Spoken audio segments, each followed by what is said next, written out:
My father had 93 years, but it seemed short. In his seemingly long life of 93 years, it was short because it just seems like if we only had more time. Old Testament gives us a view of some people who live to be 5, 6, 7, 8, 900 years old. If I have a chance to ask, I will ask, how come we got shortchanged?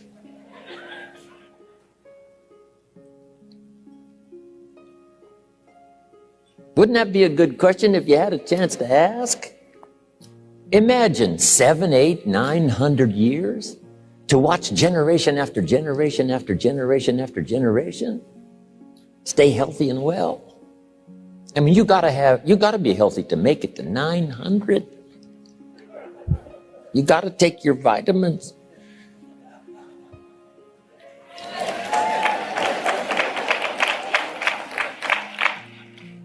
I'm pushing the Bible, I'm pushing vitamins. I mean, I'm doing good today. So, the key is time is precious. Now let me give you Bill Bailey's description of time. Life is not just the passing of time. Life is not just the passing of time. Life is a collection of experiences, their frequency,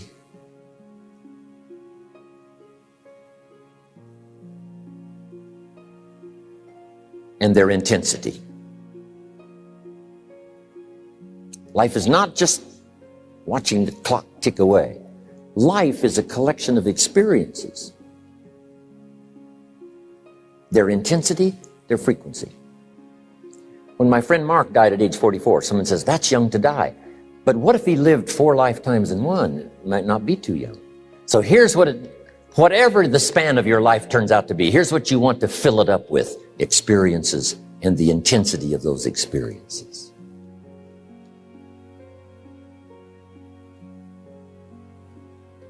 But now let's talk about the management of time. Here's one of the best ones. We covered earlier, when should you start building this hotel? Answer, as soon as you have it finished. Now jot this one down on time management. When should you start the day? As soon as you have it finished. Plan the day the best you can, leaving plenty of room for improvising and surprises and all the stuff that happens during the course of the day. But if you've planned a good, productive day, now you start that day, you can't believe how much more valuable your time will be. Don't start the day until you have it finished. Now here's the next one. Don't start the week until you've had it finished. Now to lay out a week is a pretty good challenge. Next, don't start the month until you have it finished. The places to go and the people to see and the productivity and the sales and the customers and the development and all the rest of what you want to accomplish during the course of 30 days. Don't start the month till it's finished. And then here's the big one. This is really challenging. Don't start the year until you have it finished. To the best of your ability. It can't be finished like minute by minute. But in terms of the sweep of what you want to accomplish in the year 2002, make sure that that's set and ready to go by the time January 1st rolls around. And it might get all upset. It might get torn up and you do a new one. You make so much progress the first 90 days that now you've multiplied it all by 2, by 3. Because that happened to me. I thought, wow, this is going to be a great year. By the time I'd finished the 3rd month, I'm rolling, I'm soaring. So many things are happening, I revised my whole year's plan. Okay. Now, jot this down. Approaches to the management of time. Here's the first one. Ignore the subject. I mean, that's good advice. Don't let anything overly bug you. Because remember now, you don't have to do anything. Someone says, well, I got to get a handle on my time. The answer is no, you don't. If you want to let it all go, you can let it all go. I mean, this is good advice. Somebody says, you ought, you ought, you ought. Jot this down. Ignore all the you oughts or you should. Only if they're giving general information. We should. It's better to say if you're teaching, we should. Not you should, we should. Then you let me listen in without it being too confrontational. If everyone did this, see, that'd be great. And then you give a person a chance to choose to do it or not to do it. But when you start the you ought, now see if I don't, now see we got some tension and maybe some problems. So you oughts seem to always create problems. When you're talking to your kids, you say, no, if kids would do this, not always saying if you did this, life would be better. But if kids did this, life would be better. It's like making a little talk and letting them listen in. And then it's a little less confrontational. It gives us a choice. In one of my seminars, here's what I teach. All life form strives to the max of its potential except human beings. All life form strives to the max of its potential except human beings. How tall will a tree grow? As tall as it possibly can. You never heard of a tree growing half as high as it could. No, trees don't grow half. A tree drives its roots as deep as it can, reaches as high as it can, produces every leaf it can, every fruit it possibly can. To the max. Every life form strives to the max, except human beings. Now, why not human beings? Jot this down. You've been given the dignity of choice. You're not a robot. You don't have to repeat this year the same as last year. You can tear up last year's plan, develop a new plan.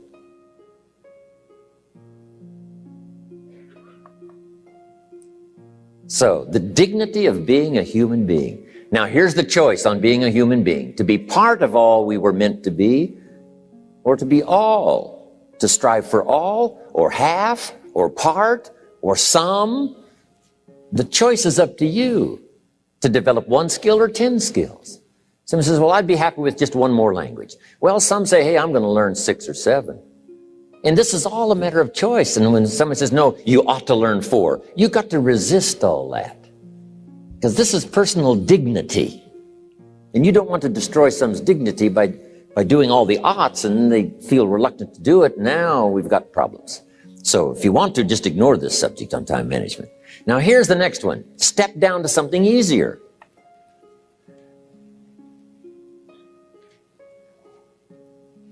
The guy's in sales and he says, oh, I want to own the company. Finally owns the company. Now he's got no time to play golf. He said, when I was in sales, I was making big money playing golf 3 days a week. Heck with this owning something. Heck with managing. My life was never my own after I started to manage. I'm going back to sales. See, this is the key. If you're getting too pressed, you might consider stepping down to something with a little easier time pressure. Little girl says to her mother, Daddy comes home, brings his briefcase and pats me on the head and says hello, disappears and works on his papers. How come my daddy doesn't play with me? And her mother said, look, your daddy loves you very much, but he's so busy at work, he can't get it all done, he has to bring it home.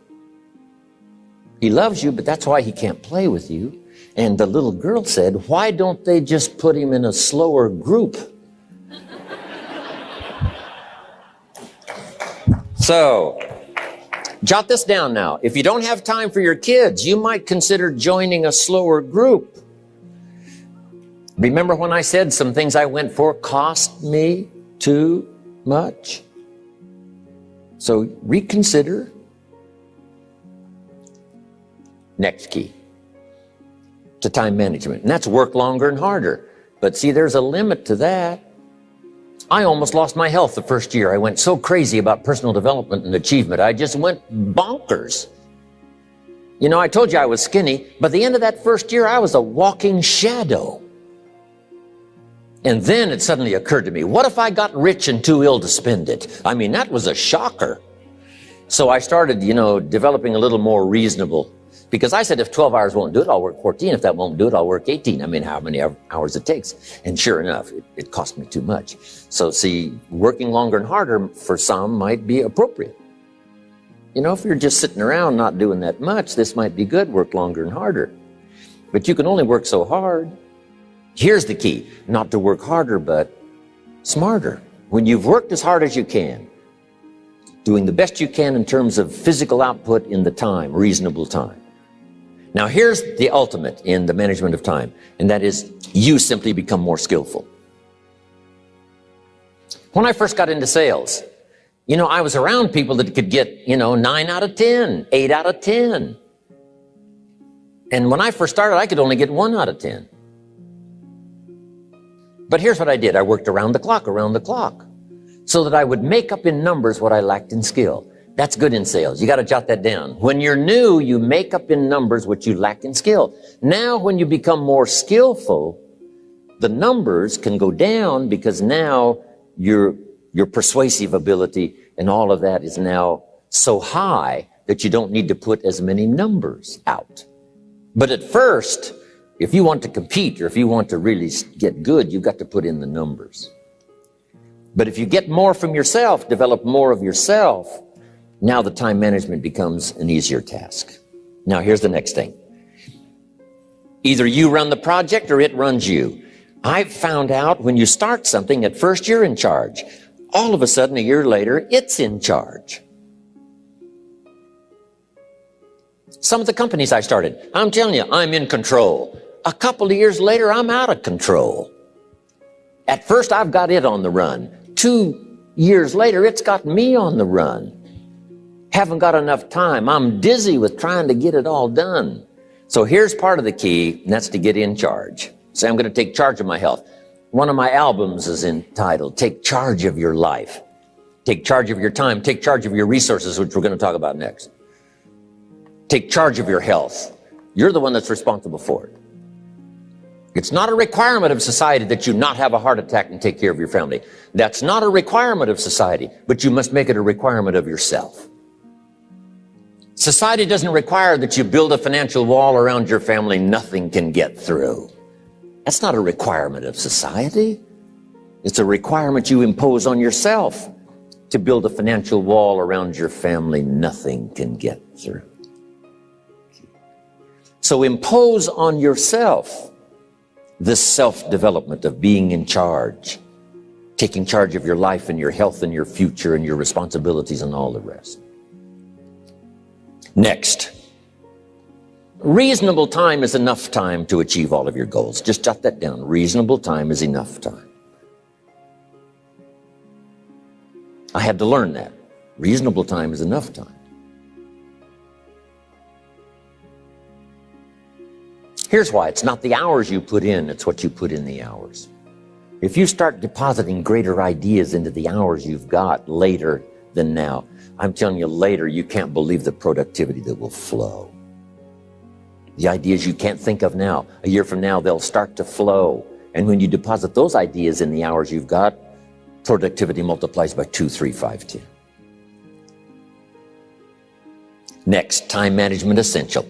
We've already covered the first one, a written set of goals. And then do priorities on your goals. What's important this week? What's important this month? Here's the next one. Often review. Just go over your goals to make sure that your list is working for you. It's got you inspired. It's got you turned on.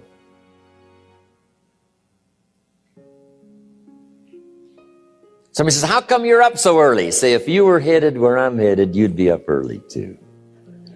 Wow. If you were going to meet who I'm going to meet, you'd be up early. If it was going to stack up for you like it's stacking up for me, you'd be getting up early. Here's some more time management essentials. Learn to study what we call majors and minors. You pick up the phone. Here's what you must say when you pick up the phone. Is this a major conversation or a minor conversation? If it's minor, a few pleasantries and you're done. If it's major, maybe you've got to make a few notes. So here's the next one. Important conversations, make an agenda before you make the call. Just jot down a little agenda. It's so easy now to just talk out of your head. Did you ever hear a conversation end like this? Let's see, there was something else. See, you don't look that swift. I can't think of it right now. I'll call you back. See, you look a little incompetent. Let's see, there was something. It escapes me right now. Really? So have you got this now? Make an agenda before you make a call if it's an important call. Now later that saves you all kinds of stuff.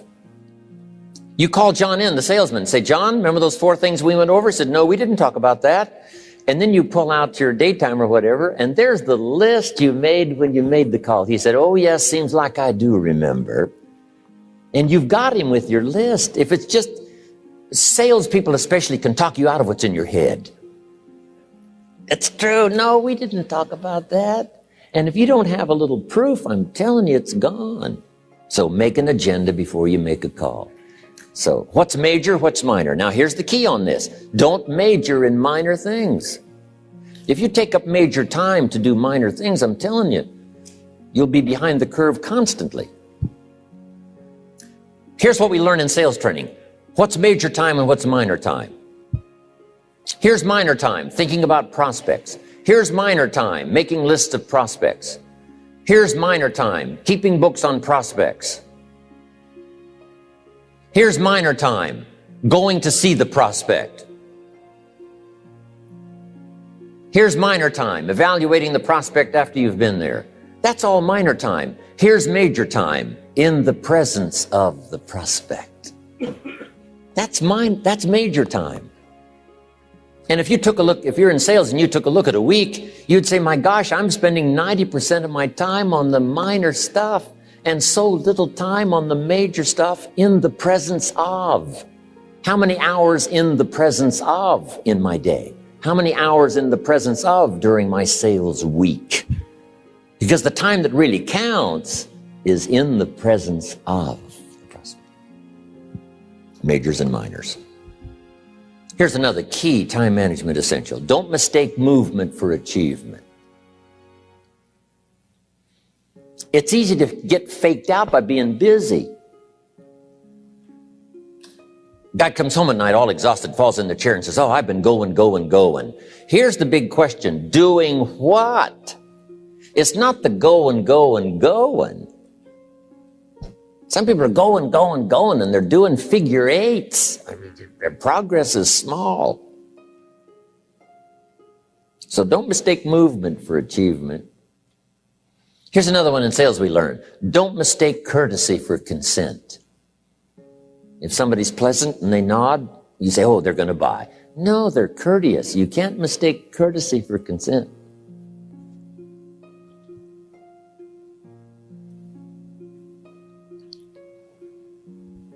Now here's a big one, concentration.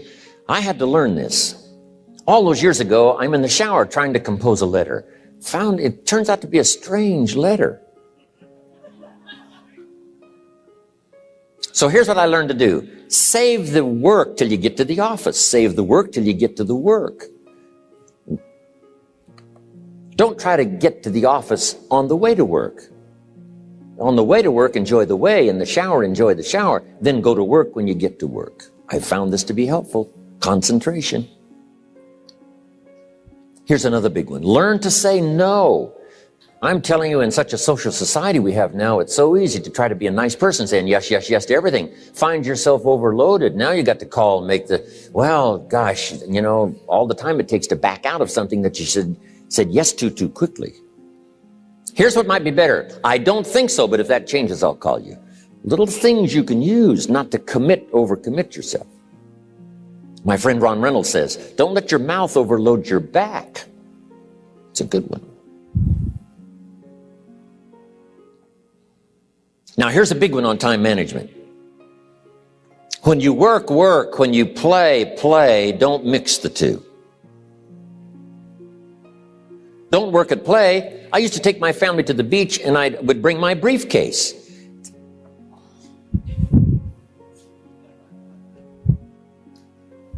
I learned not to do that. Or at the beach, I'm saying I should be at the office. Now my family's upset. Because I'm at the beach and I'm thinking office. Now when I'm at the office, I'm thinking what? I got to get my family to the beach. So things are not going too well at the office because I'm thinking beach, and things are not going too well at the beach because I'm thinking office. Here's what I learned to do. At the beach, be at the beach. At the office, be at the office. When you work. When you play. Don't mix the two. Don't work at play. Now here's one of the most important ones. Don't play at work. Work is too serious. You don't want the reputation of being the office joker. It's not a good one. Yes, there's time for some pleasant stories. Yes, there's time for a little humor. Yes, best if it's a happy office, of course. But I'm telling you, you got to be serious about work, because you're parting with a piece of your life for the work you do. Your work costs you a piece of your life. Here's what it's called: serious business. Not grim, not unhappy, but serious. Key. Don't play at work. The old expression, I don't think we use it anymore, horse around at the office. Play around, play jokes, play tricks. No place, not at the workplace. At the beach, yes. At the bar, yes. Somewhere else, not work. You got to treat work with all due conservative passion, because it's leading you to your future. Here's another key phrase: all work is good. You may not like your job, but if it's the stepping stones to get you to where you want to go, you got to appreciate your job. You don't have to have a passion for your job. Here's the ultimate passion: a passion for incredible success in every department of my life. That's the passion. But don't look down on some menial job you have to do to finally get you to where you want to go. No job is menial. No job is not, no, every job is noble. Training life for pay, making a contribution to society. Next, analyze how you are. And if you have some weaknesses, if you doesn't seem like you can change, here's the key: get it covered. I used to keep promising myself I'd keep the books, keep the books, keep the books. Finally, I gave that up. And back then, it only took me an extra $50, $60 a month for some accountant to keep the books. I said, no, I'm going to save the $50. You can't believe what I started losing in productivity because I tried to save the $50. So the key is, a lot of the time you can stay like you are, but just make sure you get it covered. Okay. Next, beware of the telephone and all other systems of communication, especially the telephone at home and systems of communication at home. And here's one of the best lines I've got for you for the weekend: let all communication systems serve you, but don't let them intrude. When it comes time to have dinner with your family, you shut off all systems, unless the ones that can take messages silently. Don't let the phone ring. Don't let anybody intrude, come through the front door nor the back door, nor through the telephone or any other device. So you can't reach John and his family when he's having dinner. The President of the United States couldn't get through. If you develop that kind of a reputation, father, mother, when we have dinner, when we're visiting and have this time with our family, nothing intrudes. So don't let these clever little devices keep intruding. You've got to have a place that's sacrosanct. It's valuable. You don't let anything in for that period of time. Okay. Isn't that good advice? Excellent advice. Here's the next one. Read all the books. You know, I've only got a few notes here on time management, but if you've got some particular challenges, you run a big organization, a big corporation, you've got some challenges, there's plenty of books. Now, here's what's next. Just be more alert to the things that might be stealing your time. Here's why. Time is like capital. You can't let someone steal your seed corn. You can't let someone steal your capital. And you can't let someone steal your time. You must designate your time. And some of the time that you designate, you must not let anyone steal. Casual time, you might let someone intrude and steal a little bit and take a little bit, but not serious time. Key. Next, one of the great time management savers is to learn to ask questions up front. Sometimes you talk to somebody for an hour, and then you ask questions and find out if you would have asked those questions up front, you could have saved yourself an hour. Asking questions up front. Helps you to get to the problem now. But if you just launch into some discourse, you might waste 30 minutes, waste an hour, when here's what you should have been talking about. After you finished an hour, you say, John, what's really the problem? He said, well, it's something personal. See, that's what you should have been talking about this whole hour. Key. Next, learn to think on paper. Now we're going to take a break. Some ways to think on paper. One, we've covered one. Solving problems. Take it out of your head and put it on paper. Another one is setting goals. Making these lists we've already started. Here's another good way to think on paper. It's a projects book. Each person you're working with and each project you're working on, get a loose leaf binder and a tab and some pieces of paper behind the tab, and do a little continual summary of how it's going between you and that person and between you and that project. I call it a projects book. It is so useful to me. But what's going on between you and this person? When you last got together, what did you talk about? And you got a few notes there. Here's what we talked about the last time we got together. Now when you get together again, you can review that so you'll know better what to talk about. When the president gets ready to travel and he's going to meet some important people, guess what they bring him? All these briefing books. Right? The last time you were with Khrushchev, Kennedy is informed. Here's what he said and here's what you said. Kennedy said, oh, that's valuable. I need to remember that. If a person is important, it's worth a little running account. You might even have a projects book for your children. Here's what's happening between me and my child. We've talked about this and we've talked about this and we've talked about this. Next, a day timer. Keeping track of all of your appointments. You know, mine is all filled with, when to catch an airplane and when to do a seminar, and when to sit down and have a conference, all the rest. Next is a game plan. If you've got a house and the, insurance is going to come due and some other things are going to come due, you just put it on a spreadsheet and make sure it's taken care of. Key phrase, take things out of your head and put them on paper. And the key is to just experiment with different ways that helps you to do that. Now here's the last one, thinking on paper, and that's to keep a journal. One of the things I'm known for around the world, have been now for 39, 40 years, is keeping a journal. Now my journal is not it's not necessarily it's not like a diary. It might be part diary. I'm flying over Ireland and I write down a few little things that impress me. Today I met this person. Wow, what an extraordinary event. Today I conducted this seminar in Rome. 1,000 people stood up and sang for me. I've got a little bit of a diary in there. But here's what primarily your journal is for. Collecting good ideas. A journal is to collect good ideas on your health, good ideas for your business, good ideas for your future, good ideas for time management. Because I used to take notes on pieces of paper and torn off corners and backs of old envelopes and restaurant placemats. And I threw all this stuff in a drawer. It did not serve me well. I finally learned to get a bound copy, right? And just keep a journal, right? If I was here, I had my journal, I'd be taking notes, right? These 2 days in my journal.